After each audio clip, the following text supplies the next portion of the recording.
Hi, I'm Ken Hale, and welcome to My Piece of Heaven. In this video, I'll be doing a review of the MMORPG Lost Ark Online. I'll go over the different parts of the game I think are important, explain what the game has to offer, and at the end, I'll give you my opinion on the game.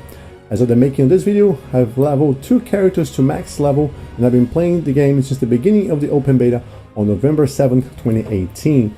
Also, as of right now, the game is only officially available in Korea.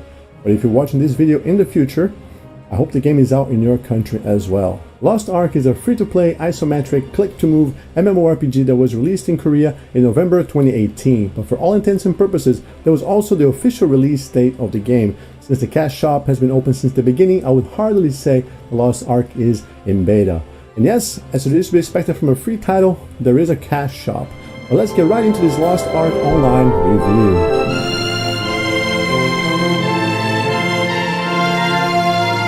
So let's start with class selection. Currently in the open beta, there are a total of 12 classes in Lost Ark. They are grouped into the archetypes of warrior, caster, fighter, and hunter. And it's worth pointing out that just like in many Asian MMORPGs, the classes are gender locked. So if you want to make a hunter or a warrior, you're going to play a male character, and if you want to play a caster or a fighter, you're going to have to play a female character. And there are 2 other archetypes in development at the moment, and I'll make a separate video on them when they come out. But we know from one screenshot that one is going to be a male and the other one is going to be a female. The interesting thing about the classes is that they're a bit different from your standard MMORPG classes. There's no healer class, for example. The closest you get to a support class is the Bard, which offers buffs and shields and only 1 heal on a very long cooldown. The tank class is also not your usual tank, relying on stuns and party shields more than keeping aggro. Going through the classes quickly now, you have the warriors, which are the heavy armored, slow, heavy hitters. Under the warrior archetype, you have the berserker, which has a big 2-handed sword and AoE attacks.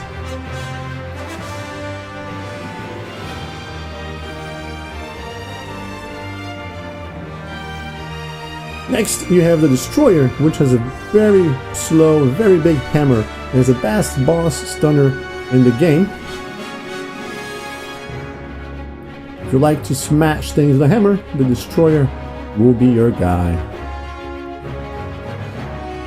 Finally, we have the warlord, which is the tank class I mentioned before. With a gun lance and a shield, it is good at stunning bosses and party buffs.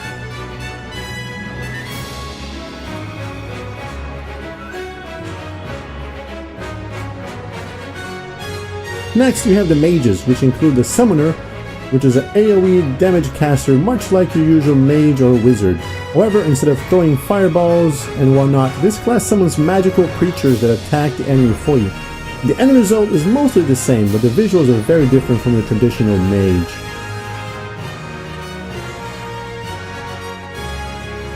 Next, moving on to the Bard, which is the only real support class in the game, with buffs and shields, as well as the only heal in the game. If you like to play support, the Bard is really your only choice right now. And lastly, there's the Arcana, which is a hybrid melee caster who uses spells and throws cards to deal damage. It's a high-risk, high-reward class, as you can easily be killed as a caster going in and out of melee range.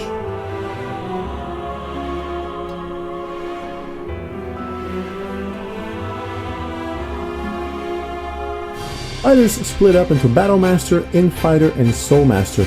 The most different of the 3 is a Soul Master, who is a hybrid, mid-range melee fighter who has high mobility and some party buffs.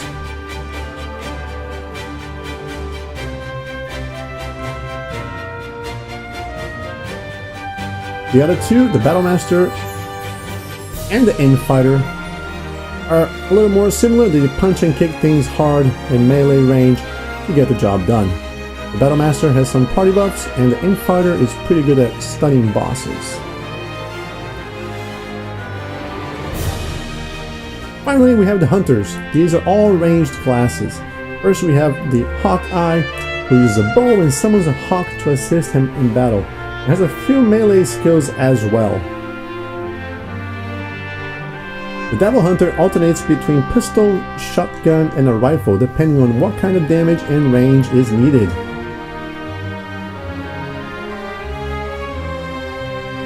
Lastly, the blaster is a slow, heavy hitter of the ranged classes. His weapon transforms into a flamethrower, missile launcher, machine gun, and more. He's good at stunning bosses, but the long animations can get you killed if you're not careful. Moving on to character creation. Character creation is both great and limited in this game. The limitation is that you can only customize your character's head. There's no body customization at all. The options for hair and face are pretty good though. There are enough sliders here to keep most people happy.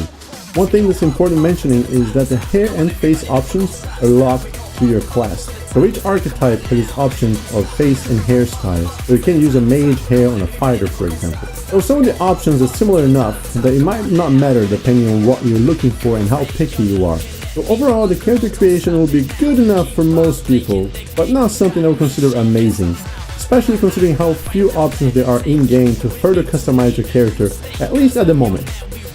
Alright, let's talk about actually playing the game. The early game involves progressing through the main story and leveling. The process is pretty straightforward. This is a theme park experience. The main quest will take you through the world and is needed to unlock things. I recommend you stick to it. The tutorial is also pretty helpful and it guides you through all the systems in-game. Side quests are plenty and I advise you doing all or at least most of them. Many quests will give you items that permanently increase your stats or other helpful items. There are some not so helpful quests too. If you don't want to miss out on stuff, do the quests.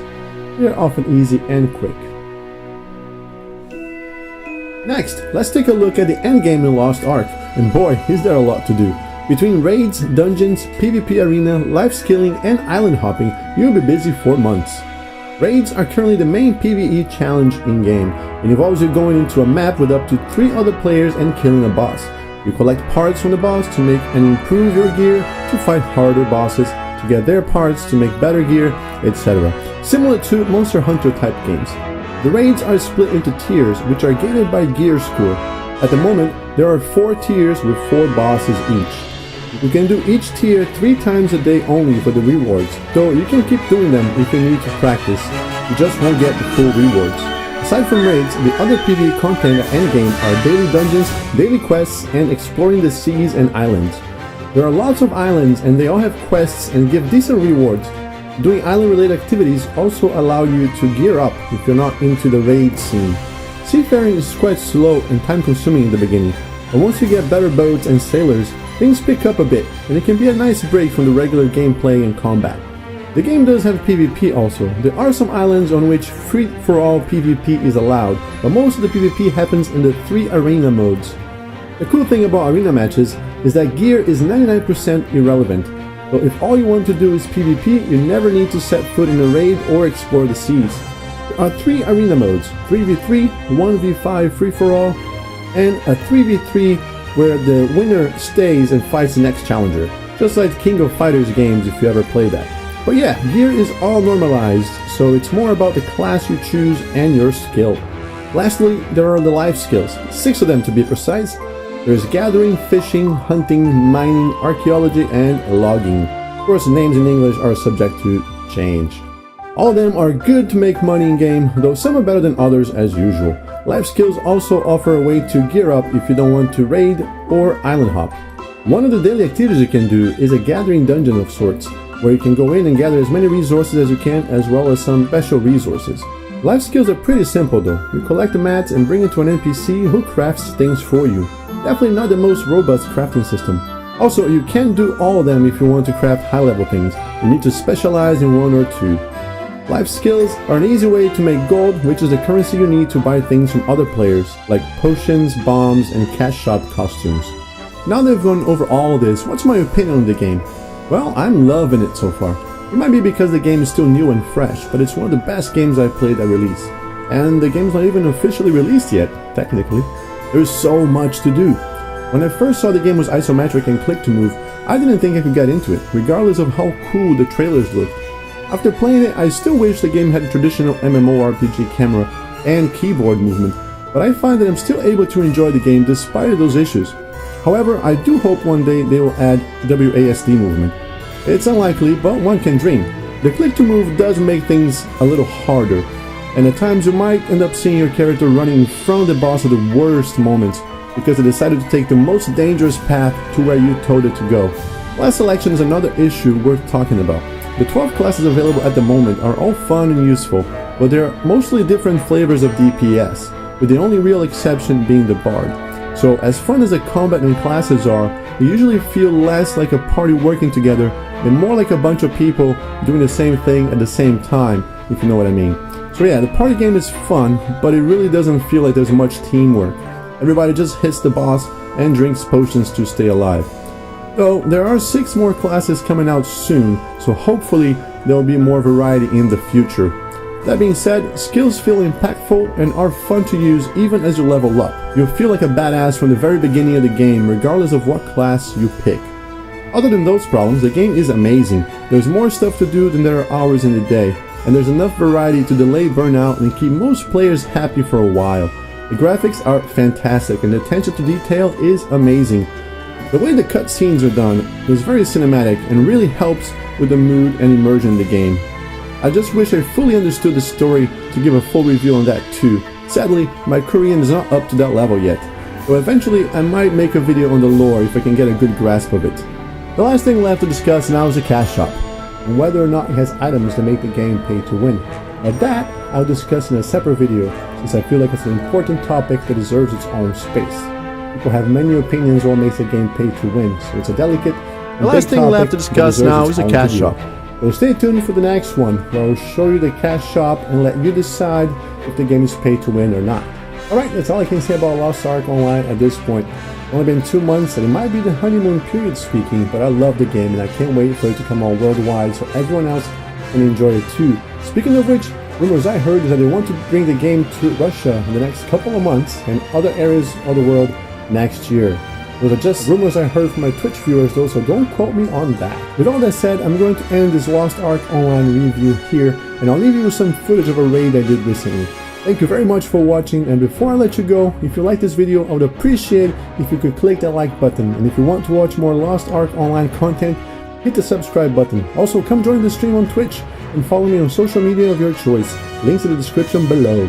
Take care, and I'll see you again here in my piece of heaven soon.